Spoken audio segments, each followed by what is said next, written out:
In 38 BC, the Roman Republic stood at a crossroads. Following the turbulent aftermath of Julius Caesar's assassination and the ensuing power struggles, the eastern frontier loomed as a region fraught with challenges and opportunities. Mark Antony, having forged a powerful alliance with Cleopatra, the Queen of Egypt, now turned his gaze towards the east once more. The Parthian Empire, Rome's formidable adversary, posed a significant threat that demanded action. The Parthian Empire's influence. Parthia had emerged as a major power in the east, controlling vast territories and serving as a buffer between the Roman Republic and the further reaches of Asia. The context of the campaign. Antony's previous engagements. His first campaign had yielded mixed results, leaving him determined to prove his mettle and restore Roman dominance in the region. Strategic planning. Coalition building. 1. Antony understood that his campaign against Parthia required a coalition of forces. 1. Cleopatra's resources and political support would be essential in this endeavor. Mobilizing resources.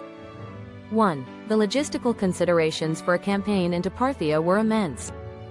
Antony enlisted the help of experienced commanders, engineers, and scouts to ensure the campaign would be well planned and executed. Antony's preparations. Gathering forces. 1. Antony initiated extensive recruitment drives in Rome and the provinces. 1. His call for soldiers echoed throughout the streets of the Republic, urging men to join the cause in the name of restoring Rome's honor in the East. 1. Recognizing the significance of securing maritime routes for supply lines, Antony coordinated with Cleopatra to bolster naval support. 1. Egypt's naval fleet would play a crucial role in transporting troops and ensuring their supply. Intelligence gathering. Understanding the terrain. 1. The Parthian landscape presented a myriad of challenges. 1. Antony invested time and resources into mapping the terrain, assessing possible routes for his legions, and identifying strategic points for engagement.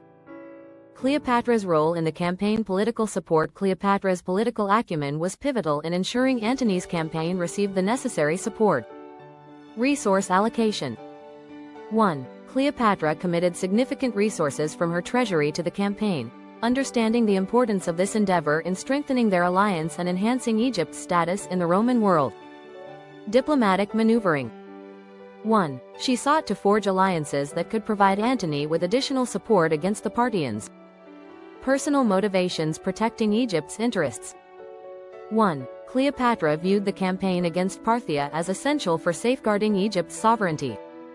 1. By supporting Antony, she aimed to position Egypt as a key player in the balance of power between Rome and Parthia. Legacy and influence. 1. The marriage to Antony had elevated her status, and a successful campaign would further solidify her legacy. 1. She envisioned a future where their children would play prominent roles in both Roman and Egyptian politics. The campaign begins. March to Parthia. Crossing the Euphrates. 1. In early 38 BC, Antony led his forces across the Euphrates River, marking the official beginning of his campaign. 1. The crossing symbolized not just a military maneuver but a declaration of intent, a challenge to Parthia's authority. Troop morale. 1. The morale of the troops was high as they set forth, spurred on by the rhetoric of glory and honor. 1. Antony's reputation as a commander invigorated his legions, many of whom were eager to prove their worth in battle. Initial engagements. Skirmishes with Parthian scouts. 1. Antony's forces encountered Parthian scouts soon after crossing the river. 1. These initial skirmishes tested the resolve of both sides and provided valuable insights into the tactics employed by the Parthian cavalry. The Parthian response. 1. Parthia's forces, under the leadership of Mithridates II, quickly mobilized to confront the Roman advance.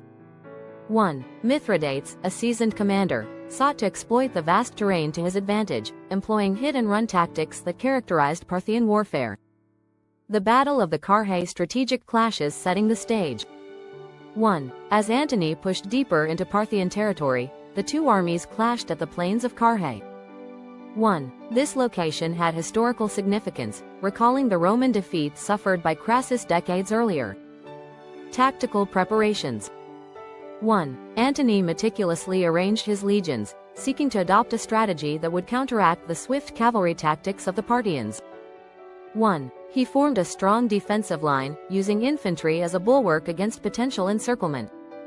The engagement initial phase of the battle. 1. The battle commenced with skirmishes as Parthian cavalry tested the Roman lines. 1. Antony ordered his troops to hold their ground, focusing on maintaining discipline in the face of the enemy's fast-paced attacks. Turning point. 1. As the Parthian cavalry launched their main assault, Antony instructed his archers to rain arrows upon the horsemen. 1. The disciplined Roman formations initially held strong, but the sheer numbers and agility of the Parthian cavalry began to take their toll. The campaign resumes, preparing for the next phase. Logistical considerations. 1. With fresh reinforcements arriving from Egypt, Antony began to reformulate his strategy. 1. The logistics of moving troops and supplies would require careful planning and execution. Training and drills. 1. Antony instituted rigorous training sessions for his troops, aiming to improve their cohesion and adaptability in the face of Parthian tactics. 1. He recognized the need for a well-prepared force capable of responding to rapid maneuvers. Setting new objectives, regaining momentum. 1. Antony set new objectives, focusing on gaining control of key locations and securing supply lines. 1. He understood that sustaining his forces was vital for the success of the campaign. Psychological warfare. 1. Antony also sought to employ psychological tactics to unnerve the Parthian forces. 1. By showcasing the strength and resolve of his legions, he aimed to instill doubt in the minds of his adversaries. Final confrontation. Renewed engagements. Returning to the battlefield. 1. Armed with fresh resources and a reinforced army, Antony prepared to return to the battlefield. 1. The resolve among his troops was palpable, fueled by the desire to redeem their previous setbacks.